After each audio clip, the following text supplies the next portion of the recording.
പാതിരാത്രി മനുഷ്യരെല്ലാം ഉറങ്ങുന്ന സമയത്ത് ഒറ്റയ്ക്ക് മാറിയിരുന്ന് എന്തുവാടാ പ്ലാൻ ചെയ്യുന്നേ? ഒന്നും ഇവിടെ നടക്കുകയല്ല. ഉറക്കമില്ലാത്ത മനുഷ്യനാടാ ഞാൻ. കേറാത്ത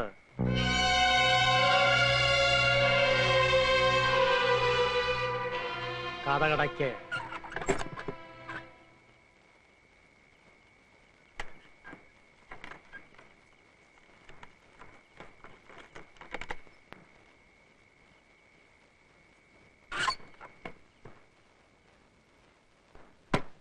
ശാരടി, കഥ തുറക്കാൻ. ശാരടി, അവൻ തുറന്നു കൊടുക്ക്, ഇല്ലെങ്കിൽ എന്റെ കഥ കല്ലിയെ വിളിക്കും. കഥ തുറക്കാനാ പറഞ്ഞത്. ആരുമില്ലേ? അയ്യരകത്ത് കയറിക്കോ, കഥ കടച്ചോ.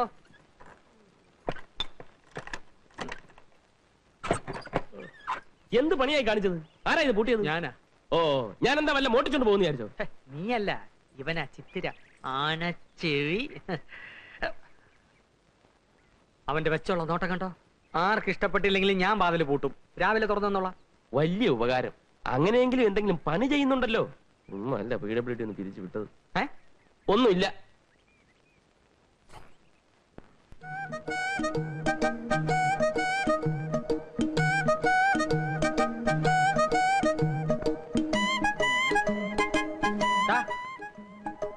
ഇങ്ങോട്ടാ.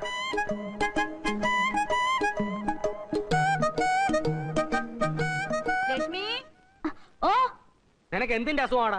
രാവിലെ ഇന്ന് ഗോതമ്പ് ദോശ കുത്തുന്നോ? ചേട്ടൻ എന്തിന്റെ അസുഖം? ചേട്ടനല്ല അസുഖം, അസുഖം നിനക്കാ. നീ ആരുടെ അടുത്താണ് അവിടുന്ന് കൈക്കറ കാണിച്ചോണ്ടിരുന്നത്? ചുമ്മാ ഇരിക്കായിരുന്നു ഇവിടെ. ചുമ്മാ ഇരിക്കാനാണോ നിനക്ക് ഞാൻ ശമ്പളം തരുന്നത്? നീ ഇവിടുത്തെ ആരാ? എടാ നീ ഇവിടുത്തെ ആരാന്ന്? എന്താ ഇവിടെ ഒരു ബഹളം? അയ്യരെ, ഇവൻ ഇവിടുത്തെ ആരാ? അവൻ നമുക്കെല്ലാം വേണ്ടപ്പെട്ട ഒരു പയ്യൻ. വേണ്ടപ്പെട്ട പയ്യനൊന്നും അല്ല, ഇവിടുത്തെ വേലക്കാരനാ. വേലക്കാരൻ അകത്തോട്ട് വെച്ചാട്ടെ. പാലടച്ചേക്ക്. ഇങ്ങോട്ട് വന്നേ, നീ ഇങ്ങോട്ട് വന്നടാ.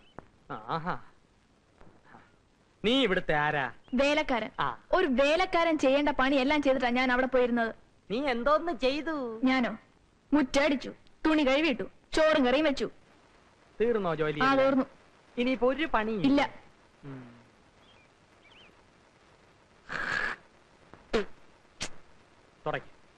ചേട്ടൻ എന്ത് പണിയായി കാണിച്ചത്? തുപ്പി. മുറ്റ തുപ്പാൻ മേലായിരുന്നോ? എനിക്കിപ്പോ ഇവിടെ തുപ്പാനാണ് തോന്നിയത്. എവിടെയാണെങ്കിലും തുപ്പുക എന്നുള്ളത് എന്റെ ജോലി, അത് തുടയ്ക്കുക എന്നുള്ളത് നിന്റെ ജോലി. കാരണം നീ ഇവിടുത്തെ വേലക്കാരനാണ്. തുടക്കടാ, തുടക്കടാ.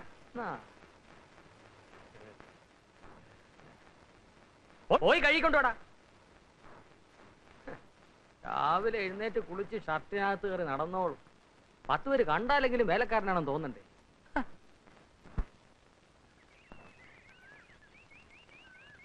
ഈ ഒരു കാര്യത്തില് ഞാൻ റഹ്മാനെ സമ്മതിച്ചിരിക്കുക. ഇത്ര ചുരുങ്ങിയ സമയത്തിനുള്ളില് ഇഷ്ടപ്പെട്ട സ്ഥലത്തേക്ക് ഒരു ട്രാൻസ്ഫർ എന്നൊക്കെ പറഞ്ഞു കഴിഞ്ഞാല് അത് ആഭ്യന്തരമന്ത്രിയുടെ ഡ്രൈവർ നമ്മൾ അലിയച്ചാരാണ് സാർ. ഒരു ട്രാൻസ്ഫറിനെങ്കിലും പ്രയോജനപ്പെട്ടില്ലേ പിന്നെ പണ്ട് പെങ്ങളെ കെട്ടിച്ചോടത്തോണ്ട് എന്താ കാര്യം? അത് ശരിയാ. മണ്ണിത്തിരട്ടാ മതിയോ സാർ? ആ മണ്ണ് കുറച്ചുകൂടെ വേണം. തെക്കേ മൂലയ്ക്ക് കുറച്ച് മണ്ണിന്റെ കുറവുണ്ട്. ഉള്ളത് പറഞ്ഞാൽ ഈ മണ്ണും ചെടികളൊക്കെ നാട്ടുകാർ സംഭാവന എന്നാന്ന് പറയുമ്പോ വിശ്വസിക്കാൻ പ്രയാസമുണ്ട്. ചോദിക്കേണ്ടത് ചോദിക്കേണ്ട സമയത്ത് ചോദിക്കേണ്ട രീതിയിൽ ചോദിച്ചാൽ ആരും തരും റഹ്മാൻ. പക്ഷേ ചോദിക്കാൻ പഠിക്കണം. പോലീസുകാരനെ ചോദിക്കാൻ ആരെങ്കിലും പഠിപ്പിക്കണോ സാറേ? അവന്റെ ജന്മം തന്നെ ചോദിച്ചു മുടിയാനുള്ളതല്ലേ? ഇൻസ്പെക്ടർ സാറേ, അവിടുന്ന് മനസ്സ് വിചാരിച്ച് എന്തെങ്കിലും ചെയ്തു തന്നേ പറ്റൂ.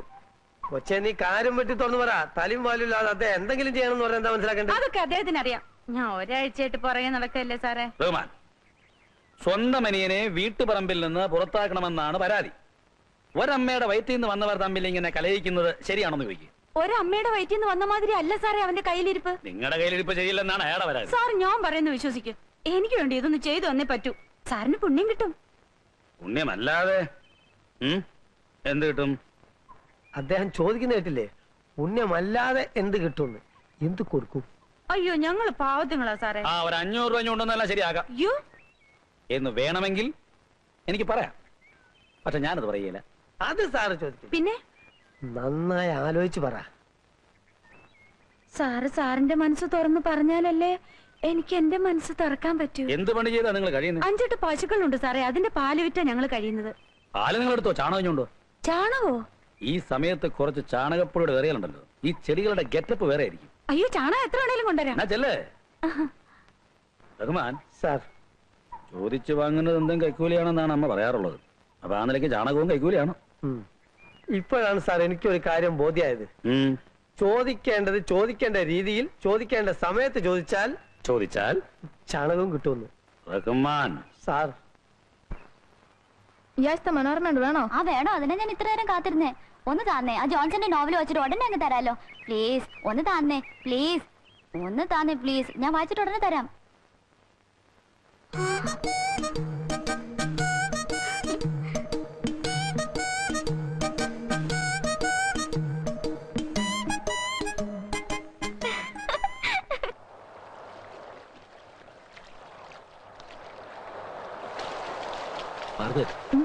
എന്ത് പറ്റി തനിക്ക്? എനിക്കറിഞ്ഞൂടാ. ഇതുവരെ എനിക്ക് ചെറിയാനോട് മിണ്ടാനും പെരുമാറാനും വിഷമമില്ലായിരുന്നു. പക്ഷേ അന്നെന്നോട് ഐ ലവ് യു എന്ന് പറഞ്ഞില്ലേ, അതിൽ പിന്നെ എനിക്കും അങ്ങനെ തന്നെയാ. ഉണ്ണാൻ ചെന്നിരുന്ന പാത്രത്തിൽ മാർഗരറ്റ്, കൈ കഴുകാൻ ചെന്ന വെള്ളത്തിൽ മാർഗരറ്റ്. ചെറിയാനെ, എനിക്ക് ജീവിതത്തിൽ കിട്ടാത്തത് ഒന്ന് മാത്രമേ ഉള്ളൂ, സ്നേഹം. എന്റെ കയ്യിൽ സ്നേഹം ഇഷ്ടം പോലെയുണ്ട്. പക്ഷെ സ്വസ്ഥത അതൊരു തരി പോലുമില്ല. എന്താ ചെറിയാൻ ഇത്ര വിഷമം? ആ, വയസ്സ് ഇത്രയൊക്കെ ആയില്ലേ. ഇനി ഒരു ചെറിയ ബിസിനസ് തുടങ്ങണം. അതിനു മുമ്പ് കുറച്ച് സ്ഥലം വാങ്ങണം, ഒരു ചെറിയ കെട്ടിടവും വയ്ക്കണം. എന്നിട്ട് വേണ്ടേ മാർഗരറ്റിനെ കൂട്ടിക്കൊണ്ടുപോവാൻ.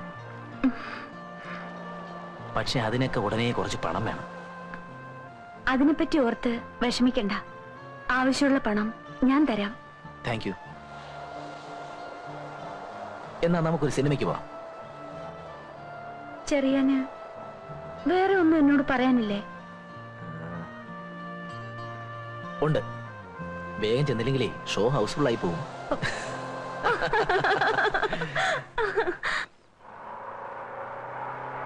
എല്ലാം കൂടെ നീ എടുക്കണ്ട, ആ പാക്കറ്റ് ഞാൻ തരാം. വേണ്ട ഏട്ടാ, ഞാൻ വെച്ചോളാം.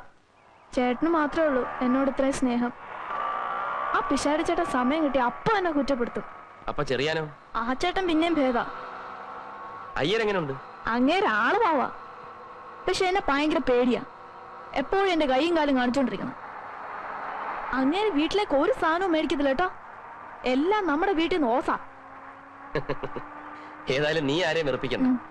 അവരെല്ലാം നിന്നെ പറ്റി നല്ലത് പറയുന്ന കേൾക്കാനാ എനിക്കിഷ്ടം. ചേട്ടൻ ഇന്ന് വീട്ടിൽ പോയിട്ട് ഇനി എന്ന് വരും? 2 ദിവസത്തിനുള്ളിൽ. വീട്ടിലാരൊക്കെ ഉണ്ട്?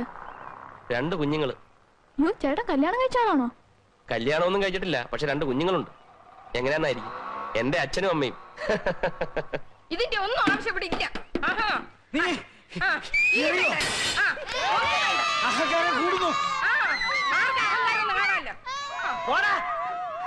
നിനക്ക് തൃപ്തിയായോ?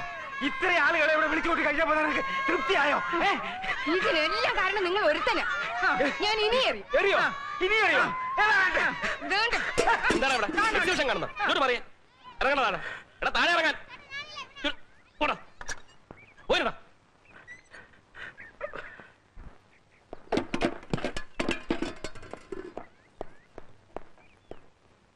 ഇന്ന് ഹരികഥാ കാലക്ഷേപം നേരത്തെ തുടങ്ങിയോ? എന്റെ അമ്മേ, എന്റെ അച്ഛ, എന്തിനാ എന്റെ മാനം ഇങ്ങനെ കപ്പൽ കയറ്റുന്നത്? 1950 എന്ത് സംഭവിച്ചെന്നാ? 50-അല്ലടാ മോനെ, 54 നീലക്കുയിൽ റിലീസായ ദിവസം നിന്റെ അമ്മ സിനിമ കാണാനായിട്ട് ഒരുങ്ങി ഇറങ്ങിയപ്പോ സുഖമില്ലാതെ കിടന്ന എന്റെ അമ്മ പോകണ്ടാന്ന് പറഞ്ഞു. അന്ന് കമാനൊരക്ഷരം മിണ്ടാതെ കണ്ണീര് ഒലിപ്പിച്ചു നിന്ന നിന്റെ ഈ അമ്മ ഇന്ന് നേരം വെളുത്തപ്പോ മുതല് ദംഷ്ട്രൈ കാണിച്ച് എന്റെ നേരെ ചാടി കയറാണ്.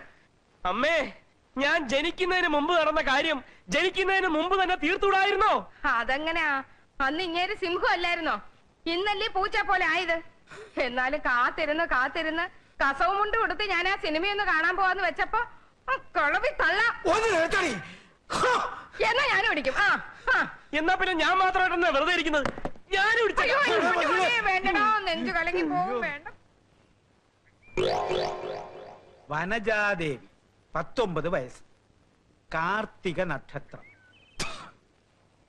പെണ്ണ് കൊള്ളാം. ഇതാ നോക്ക്. അടുത്തത് കോമളവല്ലി, അത്തം നക്ഷത്രം 5 അടി 3 ഇഞ്ച് പൊക്കം.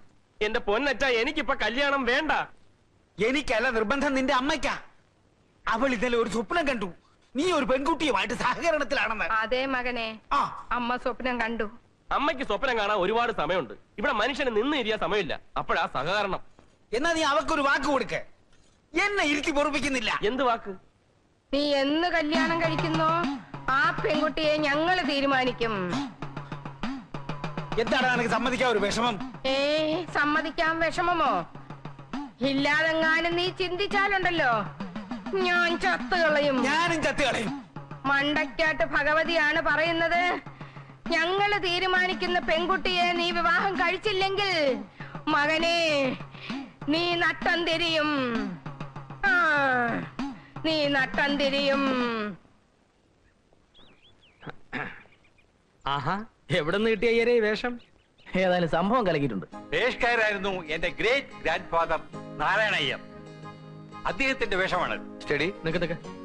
പേഷ്കാരുടെ വേഷം ഇട്ടാ പിന്നെ അയ്യർക്ക് ചിരി വരത്തില്ലേ? ക്യാമറയുടെ മുമ്പിൽ ചിരിക്കാൻ അല്ലേലും ഇത്തിരി ബുദ്ധിമുട്ടാണ്. ശരി, ഞങ്ങള് വാടക കുടിശ്ശിക തരാൻ പോകുന്നു എന്ന് വിചാരിക്കും. എന്നാ തന്നു എന്ന് വിചാരിക്കും. ഇത് തന്നെ തരാം, എടുത്തോ. ഇനി നമുക്ക് കേൾക്കാം. വാ, ഓമനക്കുട്ടനവിടെ വിളിക്കേ. ഓമനക്കുട്ടാ. ദാ വരുന്നു. വന്നേ. വാ വാ. നീ എന്തിനാ കയറി നിൽക്കുന്നത്? മാറ്. നിന്നെ ഇന്ന് ആ വ്യത്യാസമില്ല. കാരണം ഇന്ന് അയ്യരുടെ പിറന്നാളാണ്. ജീവിതത്തിൽ ഒരു പൈസ പോലും ചെലവാക്കാത്ത അയ്യർ നമുക്ക് വാങ്ങിച്ചു തന്നതുപോലെ തന്നെ പുതിയ ഡ്രസ് അവനും വാങ്ങിച്ചു കൊടുത്തിട്ടുണ്ട്. രാമന് നിന്നോ. കയ്യ എടുക്കട്ടോ. എടുത്തു. Thank you. 2 ദിവസത്തിനാ പ്രിന്റ് തരാം. എന്താ അയ്യരെ നമ്മുടെ പ്രോഗ്രാം? നമ്മുടെ ആഘോഷം എവിടെ തുടങ്ങുന്നു? നമ്മൾ നേരെ നമ്മുടെ വാഴത്തോപ്പിലേക്ക് പോകുന്നു. ഉച്ചവരെ അവിടെ വിട്ടാൽ രാത്രി 10 മണി വരെയുള്ള പ്രോഗ്രാം ഞാൻ ഫിക്സ് ചെയ്യും. എന്റെ കൂടെ നിന്നാ മതി. ചിലരൊക്കെ എടുത്തിട്ടുണ്ടല്ലോ. അവസാനം കോട്ടും കോപ്പും. ഉണ്ട്. രാമ, ഞങ്ങൾ വരാൻ എന്തായാലും രാത്രി 10 മണിയാവും. നീ ഭക്ഷണമൊക്കെ കഴിച്ച് കഥ കടച്ച് കിടന്നു. ദാ ഇതിരിക്കട്ടെ, ചെലവാക്കണ്ട.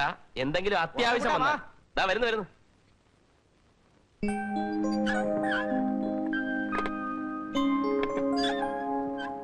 ഓമനക്കുട്ട പ്ലീസ് പറയുന്നു.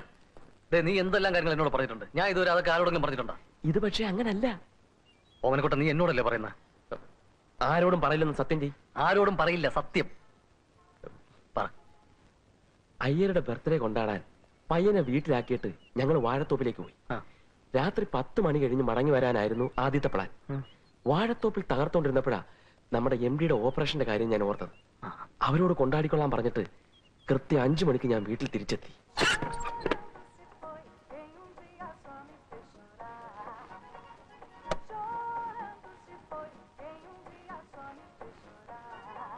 രാമ,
ചേട്ടൻ രാത്രി 10 മണിക്കേ വരുമെന്ന് പറഞ്ഞിട്ട് ഏ? ദേ ചേട്ടൻ നല്ല വേർക്കുന്നു. ഏ?